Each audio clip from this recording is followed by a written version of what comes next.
Hello எல்லாருக்கும் வணக்கம். இந்த சீக்ரெட் நீங்கள் தெரிஞ்சுக்கணுன்னாக்கா நிறைய பேர் பைக் டேக்ஸி ஓட்டி சம்பாதிக்கலாம். அது என்னன்னு நான் சொல்கிறேன். அதுக்கு முன்னாடி இதோட ஹிஸ்ட்ரினா ஒன்றும் இல்லைங்க. அது எப்போ வந்தது என்ன வந்தது இதை பற்றிலாம் நம்ம பார்ப்போம். ரேப்பிடோ பொறுத்த வரைக்கும் ரேப்பிடோ பைக் டேக்ஸி எனக்கு தெரிஞ்சு ஒரு 7 வருஷத்துக்கு முன்னாடியே வந்துடுச்சுன்னு நினைக்கிறேன். 2019 வந்தது. அது சென்னை தமிழ்நாட்டில் வந்துச்சு. பட்டு ஊபர் வந்து இப்போ தான் வந்திருக்கு. இப்போ ஒரு 1 இயர் இருக்கான 2024 தான் வந்ததுன்னு நினைக்கிறேன். அதுக்கு முன்னாடி வந்ததுன்னு தெரில எனக்கு.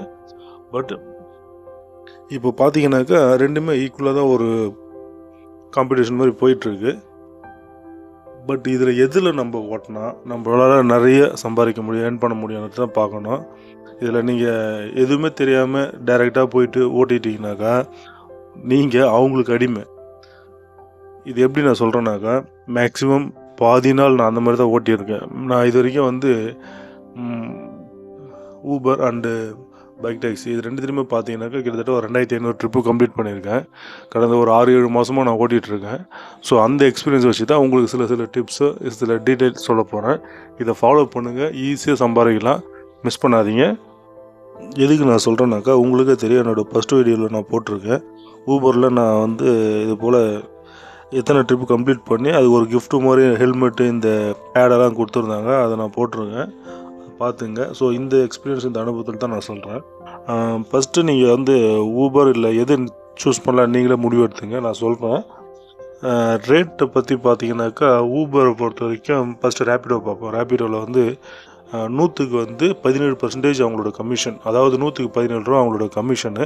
ப்ளஸ் அது இல்லாமல் டேக்ஸு, சர்வீஸ் டேக்ஸ் இருக்கு இல்லைங்களா, நம்ம இப்போ சர்வீஸ் தானே பண்ணுறோம் ஓட்டுறது மூலிமா, அதோட டேக்ஸ் வந்து 5% இதை பிடிச்சிப்பாங்க. குறைஞ்சது வந்து 22 ரூபா கிட்ட 100க்கு பிடிப்பாங்க. அது இல்லாமல் சம்டைம்ஸ் வந்து அவங்க எதுக்காக பிடிக்கிறாங்கன்னு தெரியாது. நான் ஒரு ட்ரிப்பு 15 கிலோமீட்டர் ஓட்டிகிட்டு போனேன். கிட்டத்தட்ட 235 ரூபா 45 ரூபா வந்தது.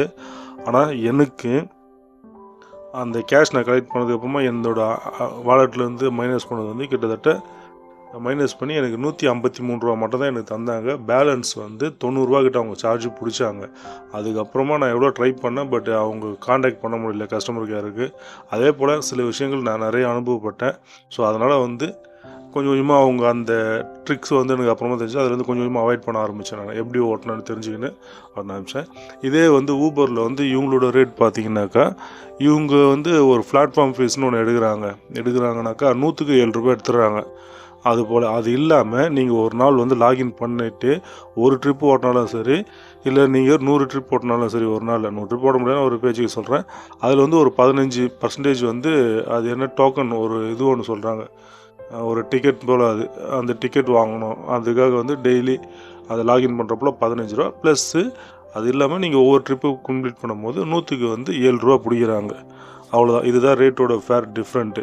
இதில் என்ன ஒன்றுனாக்கா, ரேப்பிடோவை பொறுத்த வரைக்கும் புக்கிங் நம்மளுக்கு வரும்போது எவ்வளோ தூரத்தில் வந்து பிக்கப் இருக்குது, எவ்வளோ நிமிஷத்தில் போகலாம், அதே மாதிரி அங்கேருந்து ட்ராப் எங்கே, அது எத்தனை கிலோமீட்டர்னு காட்டும். ஆனால் ரேட்டு காட்டாது. ரேட்டு வந்து நம்ம மனசுக்குள்ளே என்ன தான் நம்ம நினச்சிட்டு போனாலும் அது சரியாக காட்டுமான்னு எனக்கு தெரிஞ்சு இது வரைக்கும் காட்டுறது கிடையாது. ஆனால் ஊபரில் அப்படி கிடையாதுங்க. எவ்வளோ கிலோமீட்டர் பிக்கப் இருக்குது, எவ்வளோ ட்ராப் வந்து எவ்வளோ டிஸ்டன்ஸ் இருக்குது, இது எல்லாத்தையும் காட்டும். அதேமாதிரி ரேட்டும் வந்து காட்டும்.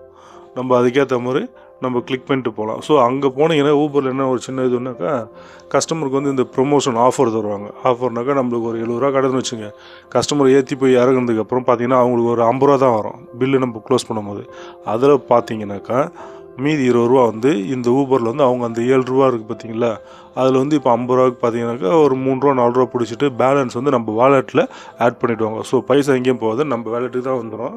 அதில் நம்ம எவ்வளோ அமௌண்ட்டு மெயின்டைன் பண்ணுறோன்றதை பொறுத்து அதில் மைனஸ் ஆகினா இல்லை இன்க்ரீஸ் ஆகினா வரும். ப்ளஸ் ஆகலாம், மைனஸ் ஆகலாம், நம்மளோட இது தான் அது, நம்ம வாலெட் அது. அதில் ஒன்றும் இல்லை. அதில் என்னென்னாக்கா இன்னொன்று, ஊபரை பொறுத்த வரைக்கும் கேஷ் எப்போ வேணும்னாலும் நம்ம அந்த டைமுக்கே எடுத்துக்கலாம். அதுக்கு வந்து ஒவ்வொரு வாட்டியும் நம்ம வந்து ரெடீம் பண்ணும்பொழுது வந்து அந்த கேஷ் எடுக்கும்போது ஒரு 2 ரூபா ஏதோ கமிஷன் பிடிக்கிறாங்க. ஆனால் ரேப்பிடோவில் அப்படி கிடையாது, வாரத்துக்கு 2 டைம் தான் எடுக்க முடியும். ஸோ இதில் நம்மளுக்கு வந்து ஊபரை பொறுத்த வரைக்கும் ஒரு ப்ளஸில் வந்து நம்மக்கிட்ட ஒரு 60 ரூபா 70 ரூபா மைனஸில் ப்ளஸில் வந்து சேர்ந்துச்சுனாக்கா நம்ம அந்த டைமுக்கே எடுத்துக்கலாம். ஏன் அதில் 10 ரூபா இருந்தாலும் எடுத்துக்கலாம். பட் மைனஸில் போச்சுனாக்கா நம்ம அதுக்கேற்ற மாதிரி அது டியூட்டி ஏதாவது ஒரு ஆன்லைன் பேமெண்ட் கூட ஓட்டலாம், இல்லை அதுலேயே வந்து QR கோடு ஸ்கேன் பண்ணி அதில் வந்து டேலி பண்ணி விட்டுடலாம். ஓகேங்களா?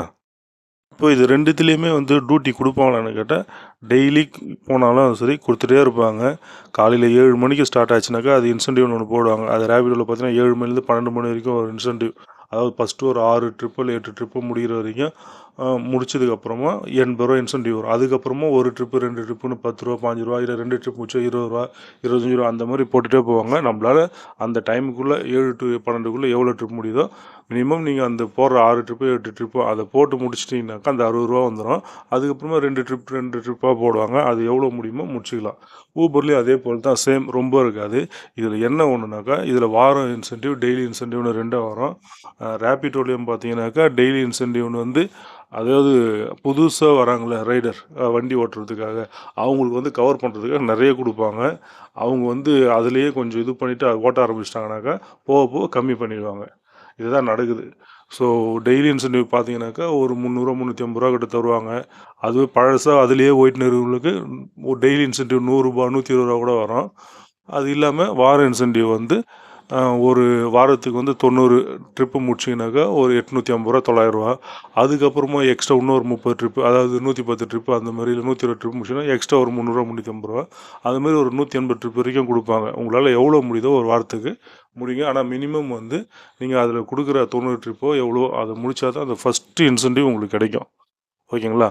ஊபர்லேயே சேம் ப்ராசஸ் இதே தான், வேறு ஒன்றுமே இல்லை. இதில் என்ன ஒரு ட்ரிக்ஸ்னாக்கா, எல்லாருமே வந்து இதில் இன்சென்டிவ் அதிகமாக இருக்குது, டெய்லி இவ்வளோ குத்துறாங்க, வீக்லி வந்து இவ்வளோ இருக்குது, அதே மாதிரி ஊபர்லேயும் கொடுப்பாங்க, டெய்லியும் கொடுப்பாங்க, அது இந்த வீக்லி ஒருத்தம் கொடுப்பாங்க. இப்போ நான் ஊபரில் வந்து ஃபஸ்ட்டெல்லாம் எனக்கு வந்து ஒரு நாளைக்கு வந்து ரூ. 500 கிட்டலாம் வந்து நான் டெய்லி இன்சென்டிவே எடுத்தேன். இன்சென்டிவ்னா டெய்லி வந்து காலையில் ஒரு ரூ. 200, ஈவினிங் ரூ. 200, நடுவில் வந்து அந்த இடப்பட்ட டைமில் வந்து அப்போது ஒரு ரூ. 200. அதில் எவ்வளோ ட்ரிப் ஓட்ட முடியுமோ அந்த மாதிரி ஓட்டி நான் ஒரு நாளைக்கு ரூ. 300 400 கிட்ட அந்த மாதிரியே ஒரு டெய்லி இன்சென்டிவாக எடுத்தேன். அது எப்படின்னாக்கா, நம்ம இப்போ ஒரு ட்ரிப்பு முடிக்கும் போது 107 பிடிக்கிறாங்க இல்லைங்களா, அந்த மாதிரி நான் ஒரு 10 ட்ரிப் போடும்போது 70 பிடிப்பாங்களா, அதில் அப்படி அப்படியே மைனஸ் ஆகிட்டு பேலன்ஸ் நிற்கும். அது நல்லாயிருக்கும் காசு. அந்த ஸ்டார்டிங் டைமில் நல்லா கொடுத்துருந்தாங்க. இப்போ எனக்கு எவ்வளோன்னு பார்த்தீங்கன்னா, ஊபரில் வீக்லி மட்டும்தான் இருக்குது, டெய்லி கிடையாது. வீக்லி மட்டும் 120 ட்ரிப்புக்கு வெறும் ரூ. 500 தான். ஸோ இந்த மாதிரி வந்து அவங்க நம்மளை வந்து இழுக்கிறதுக்காக இந்த மாதிரி ஸ்டார்டிங்கில் நிறைய தருவாங்க, அப்புறம் கம்மியாயிடும். ஸோ அதை பார்த்துக்கணும். இதை பார்த்துங்க. இதெல்லாம் எப்படி வந்து நம்ம ஓட்டலான்றதை நான் மறுபடியும் சொல்கிறேன். சார், 2வது வந்து என்னென்னாக்கா, அதில் இன்னொன்று ஒன்று சொல்ல பார்த்தேன். அந்த இன்சென்டிவ் தராங்களா, நிறைய தராங்க அப்படின்ற ஒரு கான்செப்ட் இருக்கும். சில பேர் தரவே இல்லை அப்படின்னால, அது எப்படின்னாக்கா, இப்போ ஒரு ட்ரிப்பு வந்து முடித்தா ரூ. 100 வர இடத்துல உங்களுக்கு ட்ரிப்பு முடிகிறப்போ வந்து ரூ. 80 தருவாங்க. அதாவது வீக்லி இன்சென்டிவ், டெய்லி இன்சென்டிவ் அதிகமாக இருக்கும் உங்களுக்கு. ஸோ இங்கே வந்து கட் பண்ணி அங்கே அதிகமாக தருவாங்க. சில பேருக்கு வீக்லி இன்சென்டிவ் கிடையாது, டெய்லி இன்சென்டிவும் கம்மியாக இருக்கும். அப்படின்றவங்களுக்கு ஒரு ட்ரிப்பு முடிக்கும்போது ஒரு 10 கிலோமீட்டர் போகிறாங்கன்னு வச்சுங்க, அவங்களுக்கு ரூ. 100 இடத்துல ரூ. 120 வரும். ஸோ இவங்க ஒரு நாளைக்கு ஒரு 15 ட்ரிப்பு முடிக்கும்போது இவங்களுக்கு அதுலேயே வந்து ஒரு ரூ. 300 400 வந்துடும் எக்ஸ்ட்ரா. ஸோ இதே நீ வாரத்துக்கு கணக்கு பண்ணிங்கன்னா அதே கால்குலேஷன் தான். அங்கே ரூ. 900 1200 வரது தான் இங்கே அதே கால்குலேஷன் வந்துடும். ஸோ எதுவுமே வந்து யாருமே வந்து இது கிடையாது. அவங்க அந்த ஊபராக இருக்கட்டும், ரேபிடோ இருக்கட்டும், ரொம்ப இதெல்லாம் கிடையாது. அவங்க இதில் கரெக்டாக இருப்பாங்க. யாருக்கு எவ்வளோ தரணும், என்ன தரணுன்னுவாங்க. ஸோ நான் அதுலேருந்து தான் புரிஞ்சுக்கின்னு அந்த இன்சென்டிவை பற்றி நான் கவலைப்படுறது கிடையாது. டெய்லி நம்ம ஓட்டுறோமா, அது போதுன்ற மாதிரி மைண்ட் செட்டில் தான் நான் ஓட்டுறது. இப்போ எனக்கு வந்து ரொம்பலாம் கிடையாது இன்சென்டிவ், டெய்லி இன்சென்டிவும் கிடையாது. அதை சொன்னல 120 ட்ரிப்புக்கு 500 தராங்க, அவ்வளோதான். அப்புறம் ஒரு நாளைக்கு உங்களால் எவ்வளோ சம்பாதிக்க முடியும்னாக்கா, மேக்ஸிமம் போனால் 2த்துலேயுமே நீங்கள் 12 மணி நேரம் இல்லை 18 மணி நேரம் இல்லை 16 மணி நேரம் ஃபுல்லாக உட்காந்து ஓட்டினாலுமே ரூ. 1500 வரைக்கும் தான் தருவாங்க. அது மேற்பட்டு ஏதோ பண்டிகை டைம் இந்த மாதிரி டைமில் கொஞ்சம் முன்ன பின்ன வரலாம். எல்லோரும் சொல்லுவாங்க நான் 2000 கிட்ட சம்பாதிச்சோம். அதெல்லாம் வந்து இன்றைக்கி ஒரு நாளைக்கு வருது, அதை வச்சு கணக்கு பண்ணாதீங்க. டெய்லி இன்கம் நீங்கள் ஒரு 12 மணி நேரம் லாகின் பண்ணி ஓட்டினீங்கன்னா ரூ. 1200 1300 ஓட்டலாம். அதில் உங்களோட பெட்ரோல் செலவு எவ்வளோ போதோ அதை மைனஸ் பண்ணிங்க. உங்களோட வண்டி மைலேஜை பொறுத்தாது. அதுமாரிப்பட்டு உங்களோட சாப்பாடு செலவு, மெயினாக வந்து வண்டிக்காக நீங்கள் எடுத்து ஒரு அமௌண்ட் தனியாக வச்சுங்க டெய்லி. ஏன்னா வண்டி வந்து சீக்கிரம் போயிடும். அது ஏன் அது போகாமல் அதுலேயும் சம்பாதிச்சு எப்படி எவ்வளோ ட்ரிக்காக ஓட்டலான்றதையும் நான் கடைசியாக சொல்கிறேன். ஸோ இதையும் கவனிச்சிட்டு வாங்க. நான் சொல்கிறதில் கவனிச்சிங்க. வண்டி ஆனால் எப்படியாப்பட்ட புது வண்டி இருந்தாலும் ஒரு வருஷத்துக்குள்ளே அதுக்கு அதே முடிஞ்சிடும் அதில் ஓட்டினோம்னாக்கா. ஸோ அடுத்தது என்னன்னாக்கா, டெய்லி எதாவது சொல்கிறேன்னா, இதை பார்த்தீங்கன்னா ஒரு 1200 1300 வரைக்கும் ஓட்டிக்கலாம். ஒன்றும் நம்மளுக்கு ப்ராப்ளம் இல்லை. அதில் நீங்கள் பார்த்தீங்கன்னா உங்களுக்கு பெட்ரோல் போட்டு ஒரு நாளைக்கு ஒரு ரூ. 1000 இன்கம் வந்துடும். ஓகேவா?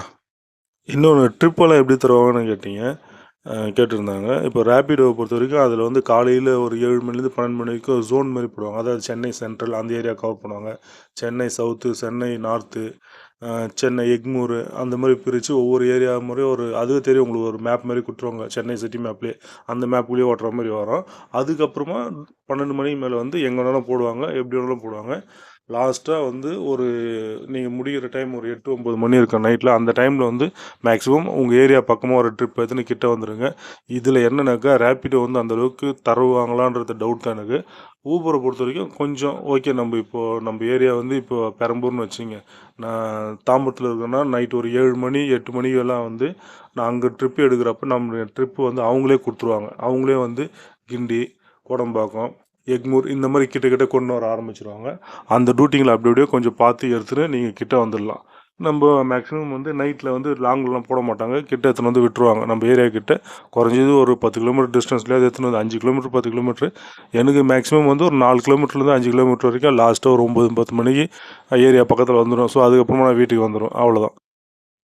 அடுத்தது இது நம்மளும் இந்த வண்டி ஓட்டுற டிரைவராக இருந்தாலும் சரி, வண்டி புக் பண்ணுற ரைடராக இருந்தாலும் சரி, தயவு செஞ்சு ரொம்ப வந்து இவங்க இதுமாரி ஆஃபர் தராங்க, அது தராங்க, அதெல்லாம் வந்து நம்பாதீங்க. ஏன்னா இப்போ வந்து ஊபரில் வந்து பார்த்தீங்கன்னாக்கா நீங்கள் பின் பண்ணுற லொக்கேஷன் ஒரு இடத்துல இருக்கும், ப்ளஸ் உங்கள் ஃபோன் எங்கே இருக்குதுன்னு சொல்கிறது அது தனியாக காட்டும். ஸோ இது மாதிரிலாம் இருக்குது. அதனால் வந்து ஆஃபர் தருவாங்க, இல்லைன்னு சொல்ல. பட் எந்த அளவுக்கு ஆஃபர் வருதோ அந்த அளவுக்கு நீங்கள் பார்த்துங்க. ரொம்பலாம் இது பண்ணாதீங்க. ஏன்னா இந்த டைமில் கொடுத்துட்டு அந்த டைமில் எடுத்துருவாங்க அடுத்த டைமில். ஸோ அந்த மாதிரி இருக்கும் ஆஃபர். இன்னொன்று வந்து இந்த 2 இதுலேருந்து பேசிக்காக கஸ்டமர் கேர் சர்வீஸ் ரொம்ப ரொம்ப ஒஸ்ட்டு. கஸ்டமர் கேர் ஏதாவது எமர்ஜென்சி நீங்கள் எடுத்தாலும் அந்த டயலில் பண்ணுவாங்களா, 1 அமுத்துக, 2 அமுத்தவும், 3 அமுத்தவும்ட்டு, அது போல் வந்து தமிழுக்கு 1 அழுத்தவும், இதுமாரி வரும். அது வந்து கடைசி வரைக்கும் எதுவுமே வராது. அதுலேருந்து அவங்களா ஒரு 4 ஆப்ஷன் கொடுப்பாங்க, என்ன காரணத்துக்காக நீங்கள் கால் பண்ணுறீங்கன்ட்டு. அதை மறுபடியும் ப்ரெஸ் பண்ணிங்கனாக்கா மறுபடியும் போய்ட்டு மெசேஜ் வரும், இந்த காரணத்துக்கான இதெல்லாம் பண்ணுங்கன்ட்டு. கஸ்டமர் கேர்கிட்ட கண்டிப்பாக வந்து பேசுகிறது ரொம்ப ரொம்ப கஷ்டம். ஏதோ ஒரு எமர்ஜென்சினாலும் டக்குன்னு கிடைக்காது. அதுக்கு அவங்க 1 எழுத்துங்க 2 எழுத்துங்கன்னு சொல்கிறதுக்கு பதில் 108 எழுத்துக்கள் சொல்லியிருந்தா அதுவாவது நல்லாயிருக்கும். சில பேர் தெரியாதவங்க அதையாவது அழுத்திட்டு அவங்களாவது போயிட்டு ஏதாவது ஒன்று இது பண்ண வைப்பாங்க. அதனால் கஸ்டமர் கேர் சர்வீஸ் 2த்துலேயும் ரொம்ப ரொம்ப ஒஸ்ட்டு. அடுத்தது பார்த்தோம்னாக்கா இந்த வண்டி புக் பண்ணுற கஸ்டமருங்களை சொல்கிறேன், தயவு செஞ்சு வண்டி புக் பண்ணும்போது லக்கேஜ் வந்து நிறைய இருக்கிற மாதிரி இருந்தால் எடுத்துகிட்டு வராதிங்க பைக்கில். ஏன்னா பைக்கில் ஓட்டுறவங்க எல்லாருமே வந்து நல்ல எக்ஸ்பீரியன்ஸாகவோ இல்லை நல்ல ஒரு திடகாத்தமாக இருக்கிறவங்களான்னு அப்படின்னு கிடையாது. ஏதோ ஒரு ஆள் வச்சுட்டு எடுத்துகிட்டு போவாங்க. நீங்கள் ஷார்ட் டைமுக்கு வந்து யூஸ் பண்ணிக்கிறீங்க, நல்ல விஷயந்தான். பட் இதில் வந்து சில இடத்துல வந்து இந்த சென்ட்ரல்லேருந்து வரவங்க, எக்மூர்லேருந்து வரவங்க, கோயம்பேடு போகிறவங்க, இவங்க எல்லாருமே வந்து சில சமயம் லக்கேஜோடு வருவாங்க. அதாவது லக்கேஜ்னாக்கா ஏதோ ஒரு பேக், ஒரு ஹேண்ட் பேக் ஏதோ ஒரு மாட்டிகிட்டு இருப்பாங்க, இல்லை ஒரு ட்ரெஸ் வைக்கிற மாதிரி ஒரு காலேஜ் பேக் இந்த மாதிரி வைக்கிறதுக்கு ப்ராப்ளம் இல்லை. ஆனால் சில பேர் வந்து இந்த கட்டை பேக்கு 2 பெரிய பேக் வருங்கள ஷோல்டரில், இந்த ஸ்போர்ட்ஸ் மேனெல்லாம் யூஸ் பண்ணுவாங்க, அந்த மாதிரி பேக்கு இது போலலாம் எடுத்துகிட்டு வருவாங்க. நானும் அது மாதிரி பார்த்துருக்கேன். நான் சில சமயம் வந்து தப்பாக நினச்சாலும் பரவாயில்லன்னு அவங்ககிட்ட சொல்லிவிட்டு கட் பண்ணிடுவேன். ஏன்னா அது அவங்களுக்கு மட்டும் இல்லை, நான் வண்டி ஓட்டுறவங்களுக்கும் ஃபேமிலி இருக்குது, அவங்களுக்கும் ஃபேமிலி இருக்குது. ஏதாவது ஒன்றில் போய்ட்டு எங்கேயாவது விழுந்து ஏதாவது அடிப்பட்டால், உண்மையாக சொல்கிறேன், இதில் வந்து ஏதோ 50,000 1,00,000 அந்த காம்பன்சேட் மாதிரி தருவாங்களே தவிர இன்சூரன்ஸு, நீங்கள் தனிப்பட்ட முறையில் 10 லட்சமோ 15 லட்சமோ இன்சூரன்ஸ் போட்டிருந்தா அது கிளியர் ஆகுமான்றது டவுட்டு தான். அது எனக்கு தெரியல, டவுட்டாக தான் இருக்குது. அதை நீங்களே பார்த்துங்க. அதனால் அதே போல் வந்து சில பேர் இந்த ஸ்கூலுக்கு போகும்போது குழந்தைங்கள கூப்பிட்டு வருவாங்க, மடியில் குழந்தைங்கள வச்சுட்டு உக்காந்துட்டு வருவாங்க. அதெல்லாம் வந்து தயவு செஞ்சு அவாய்ட் பண்ணுங்கள். ஏன்னா சில பேர் வந்து என்ன பண்ணுவாங்க, லேடிஸ் புக் பண்ணும்போது சில பேர் கரெக்டாக உட்காந்துருவாங்க, சில பேர் வந்து ஆக்டிவா இல்லை ஸ்ப்ளெண்டர் அந்த மாதிரி இருக்கும். பட் இதில் வர்றது வந்து பைக்கிங் எல்லாமே கலந்து வரும். ஸோ எஃப்இஜெட் வரும், பல்சர் வரும், இந்த மாதிரி எது வேணாலும் வரும். அதில் வந்து சரியாக நீங்கள் குழந்தைங்களெல்லாம் வச்சுட்டு உட்கார்றீங்கன்னு வருவீங்க.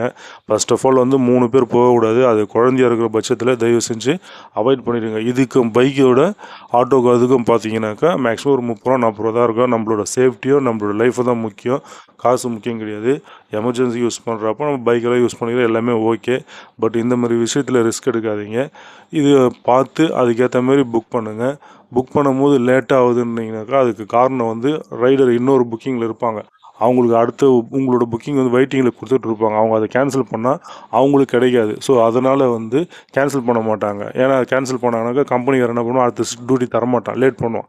ஸோ இந்த மாதிரி கஷ்டமும் இருக்குது. அதனால் பாருங்கள், ஒன்று ஃபோன் பண்ணி கேட்குறதுனா கேளுங்க, இந்த மாதிரி இருக்குதுங்க, வர முடியுமா, எவ்வளோ டைம் ஆகும்னு பாருங்கள். நீங்கள் டைம் அதிகமாக இருந்தால் நீங்கள் கட் பண்ணிட்டு இது பண்ணிங்க.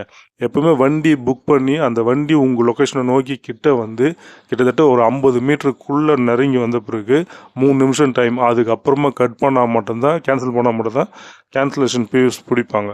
அப்படி இல்லைனாக்கா சில சமயம் என்னன்னாக்கா கஸ்டமர் வந்து புக் பண்ணிவிடுவாங்க, இந்த டிரைவர் வந்து ரொம்ப லாங்லேருந்து வந்துட்டுருப்பார், அவர் பாதி தூரத்துக்கு மேலே வந்ததுக்கப்புறமா இவங்க திடீர்னு கேன்சல் பண்ணாலும் அதுக்கும் பிடிச்சிடுவாங்க. ஸோ டிஸ்டன்ஸை பொறுத்து தான் மாறுபடும். அதே சமயம் வந்து கேன்சலேஷன் வந்து அவங்க லொக்கேஷனுக்கு வந்து ஒரு 30 மீட்டருக்குள்ளே வந்துட்டு அவங்க வெயிட் பண்ணணும். ஒரு 3 நிமிஷம் வெயிட் பண்ணணும். 3 நிமிஷம் ரிவர்ஸில் கவுண்ட் ஆகும். கவுண்டிங் முடிஞ்ச உடனே உங்களுக்கு வெயிட்டிங் சார்ஜ் வந்து மறுபடியும் வந்து அப்படியே ஃபார்வர்டில் வந்து கவுண்ட் ஆகும். 1 நிமிஷம், 2 நிமிஷம், 3 நிமிஷம்ட்டு அது கவுண்டிங்கில் வந்து செகண்ட்ஸில் கவுண்ட்ஸ் ஆகினே வரும். ஸோ அந்த பிரகாரம் தான் உங்களுக்கு சார்ஜஸ் வந்து எக்ஸ்ட்ரா ஏறும். ஓகேங்களா? ஸோ இதெல்லாம் தெரிஞ்சுக்கிங்க. நான் நிறைய இதில் டிப்ஸ் எல்லாம் தரேன். பட் இந்த வீடியோவோட டைம் முடியறதுனால வந்து என்னால் தர முடியல.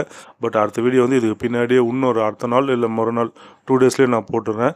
இந்த வீடியோ பார்த்து இதெல்லாம் பிடிச்சிருந்து இதெல்லாம் தெரிஞ்சுக்கிட்டா உங்களுக்கு ஆர்வம் இருந்தால் தயவு செஞ்சு சப்ஸ்கிரைப் பண்ணுங்கள். ஏன்னா இந்த சிட்டிக்குள்ளே இருக்கும்போது சென்னையில் நிறைய பேர் என் வண்டியில் ட்ராவல் பண்ணியிருப்பீங்க. அது யாருன்னு சரியாக கண்டுபிடிக்காமல் இருக்கலாம். சில பேருக்கு அது தெரிஞ்சிருக்கலாம். அது எப்படி தெரியும்னு உங்களுக்கே தெரியும். ஸோ அப்படி இருந்தாலும் பரவாயில்ல, எனக்கு கொஞ்சம் சப்ஸ்கிரைப் பண்ணி எங்களாட்டம் வண்டி ஓட்டுறதுக்கு வரேன் இல்லைங்களா? ஸோ ஏதோ ஒரு இன்கம் இல்லை ஏதோ ஒரு இதில் வந்து கொஞ்சம் மோட்டிவேஷன் பண்ணுங்கள்.